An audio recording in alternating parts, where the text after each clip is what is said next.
coastal village of Eldermere had always been a place of strange happenings. Tides whispered secrets to the wind, and the gulls screeched warnings no one understood. Yet, of all the mysteries the village held, none was as peculiar as the House of Salt. Perched upon the highest cliff, overlooking the merciless sea, the house shimmered in the sunlight. Its walls were carved from solid salt, glistening white, like the bones of some ancient creature. The villagers never dared go near it. They said the house was cursed, that it belonged to the sea, and that to enter it was to be claimed by the depths.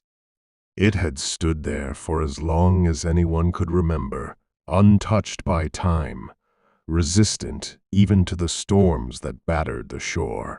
The legend said the house had been built by a woman whose sorrow had been so great. Her tears had turned into salt, forming the very walls of her home.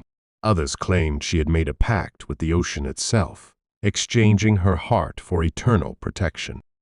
But the woman had vanished long ago, and only the house remained a monument to love lost and grief unending.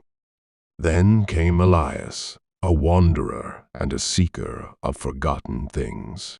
Drawn to Eldermere by tales of the House of Salt, he arrived with a journal and an insatiable curiosity.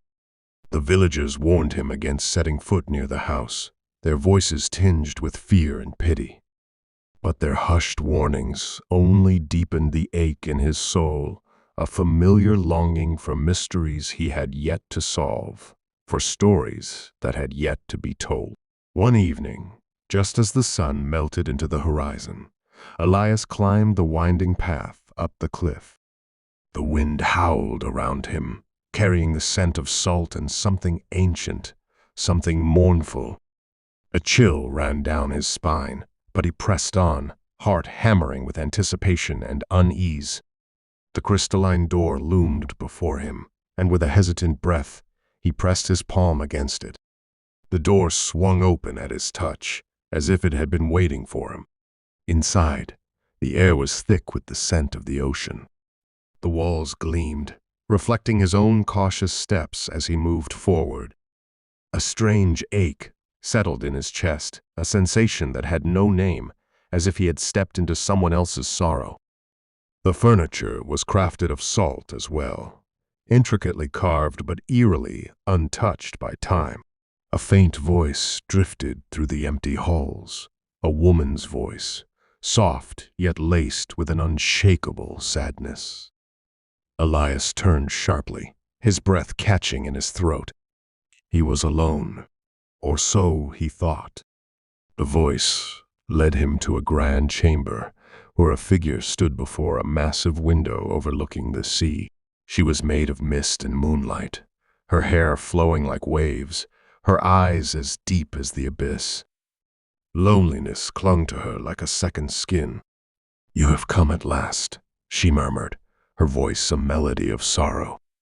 Elias swallowed hard, his throat dry. "Who are you?" "I am what remains of this house, what remains of the promise made long ago." The house trembled as she spoke, the walls seeming to pulse with unseen energy. Elias felt an inexplicable grief pressing against him, wrapping around his soul like the tide pulling him under. It was not his own sorrow, yet it seeped into his bones, heavy and inescapable. "What happened here?" he asked, his voice barely above a whisper.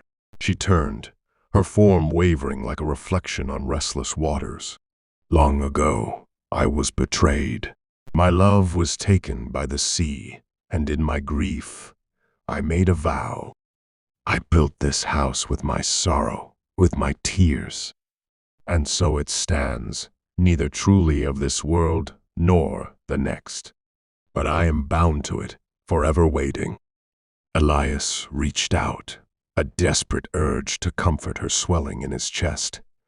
But his hand passed through her form like mist through fingers. Waiting for what? Her gaze met his, and for the first time he saw the depth of her, suffering, the endless nights, the restless yearning, the unbearable weight of being forgotten. For someone to take my place. A cold dread coiled around Elias's heart. The door behind him slammed shut with a deafening finality.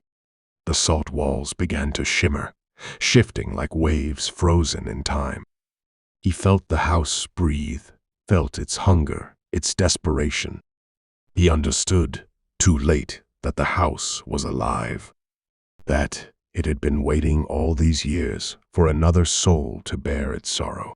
The next morning, the villagers awoke to find the house of salt untouched, as always. But Elias was never seen again, and if one listened closely, on quiet nights, past the whisper of the tide, past the wind's hollow song, they could hear a voice within the house calling, calling, always calling,